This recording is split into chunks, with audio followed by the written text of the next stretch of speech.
당시 김중근의 그림을 찾은 또 다른 외국인 중 한 사람이 바로 미국인 메리 슈펠트다. 나는 1886년 조선에 파견된 미국 슈펠트 제독의 딸이다. 부산 초량에 도착한 내 눈에 비친 조선은 신기하기만 했다. 그리고 우연한 기회에 나는 김중근의 풍속화를 만났다.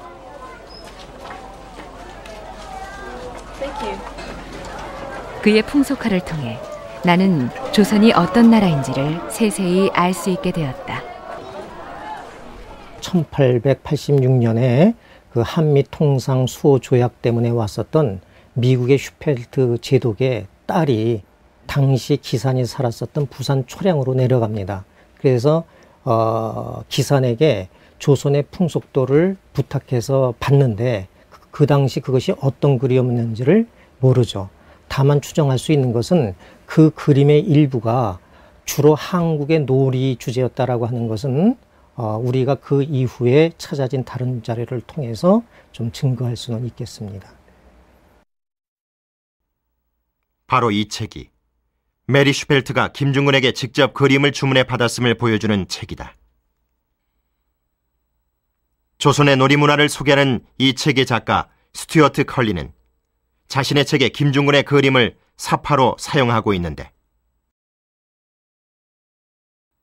자신이 이 그림들을 메리 슈펠트에게 얻었고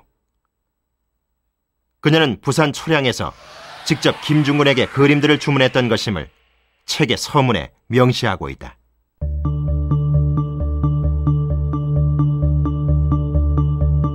이 기록을 통해 베일에 쌓여진 화가 김중근의 활동 지역 일부를 비로소 확인할 수 있게 됐다.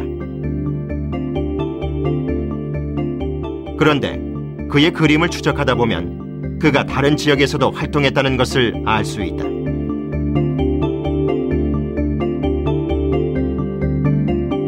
그 열쇠가 되는 바로 이 그림.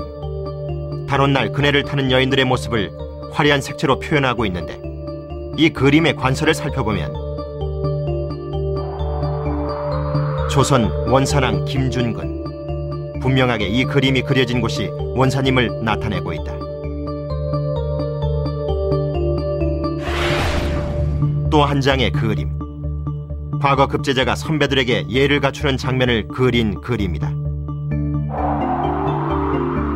이 그림의 관서 속에서도 원산왕이 명시되어 있다. 두 관서에서 공통으로 보이는 지명 원산. 김중근은 자신의 또 다른 활동 지역을 그림 속에 남겨놓았던 것이다.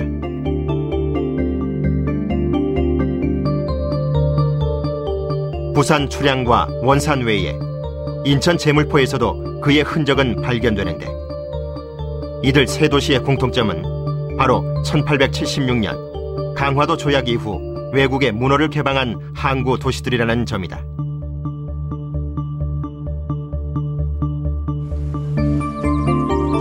개항 후 외국인들의 방문이 급증하자 개항장을 중심으로 당시 조선의 풍속을 담은 그림들이 인기를 끌었다. 이러한 외국인들의 요구를 반영한 풍속화를 그려냈던 화가, 그가 바로 김중근이었다.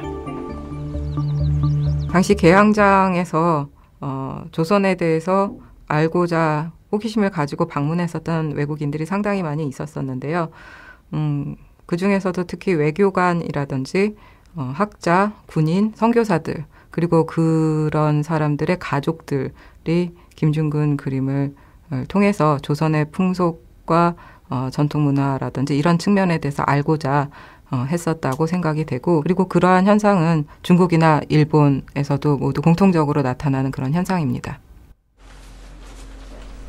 18세기 후반 중국의 개항기에도 개항된 항구를 중심으로 당시 중국의 풍속을 그려 외국인들에게 팔던 화가들이 존재했으며, 이들이 그린 그림은 수출화라고 불렸다.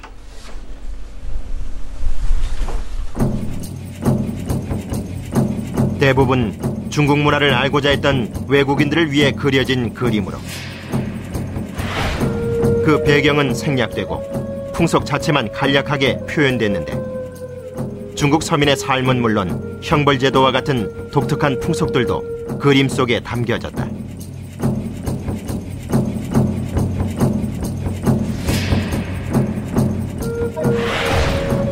특히 이 그림들은 대개 수십여 점에서 많게는 100여 점이 한 세트로 만들어져 판매됐다.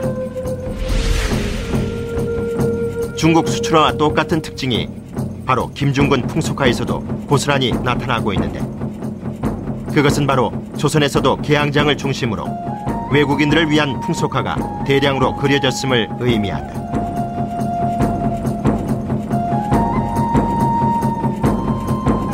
이런 이유로 현재 세계 각국에서 김중군의 그림들이 수십여 점씩 발견되고 있는 것이다. 중국이나 일본의 수출화도 수십 장이 한 세트로 이루어져 있는 그런 케이스가 많이 있고요.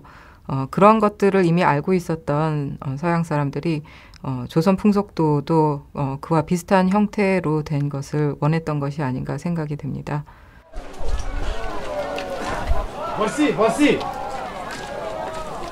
우리나라에 사진술이 들어온 것은 개항 직후인 1880년대 서양인들에 의해서였다. 때문에 19세기 말 외국인들의 시각으로 조선의 모습을 기록한 당시 사진들이 심심치 않게 발견되고 있는 것이다.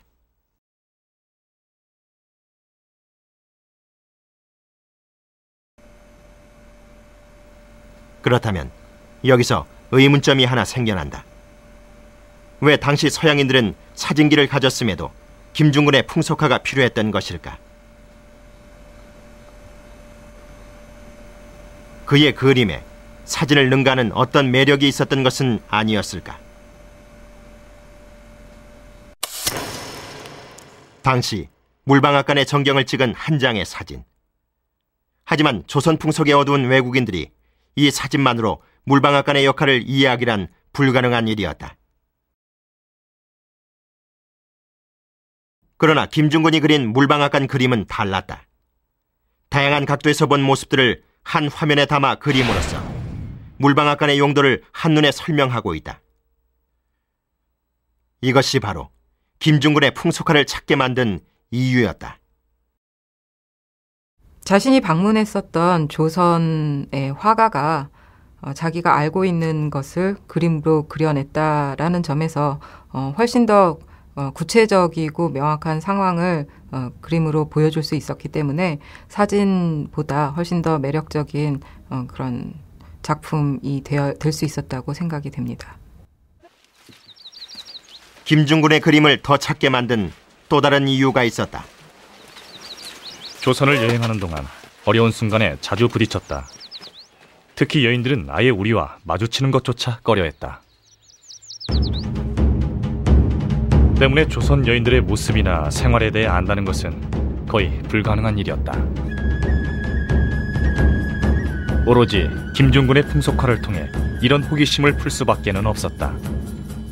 나의 호기심을 대신해서 현장을 포착해준 것이 바로 그의 그림이었다. 그래서 김중군의 눈은 당시 조선의 곳곳을 주목했다.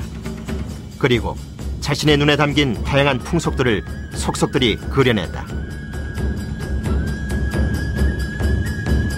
그래서일까? 김중군 풍속화엔 현재에는 전해지지 않는 수공업과 관련한 조선의 풍속들이 고스란히 담겨있다. 금관을 만드는 장인은 물론 옹기를 팔러 다니던 장사꾼도 김중군 풍속화의 모델이 된다.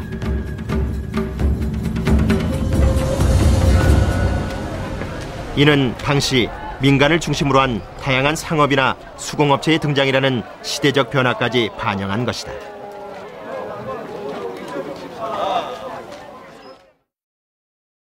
사진조차 쉽게 찍을 수 없었던 조선 여인들도 그의 그림 속에선 젖가슴을 훤히 드러낸 모습으로 등장한다. 특히 이를 통해 19세기 조선 여인의 의복 변천사까지도 한눈에 알 수 있다.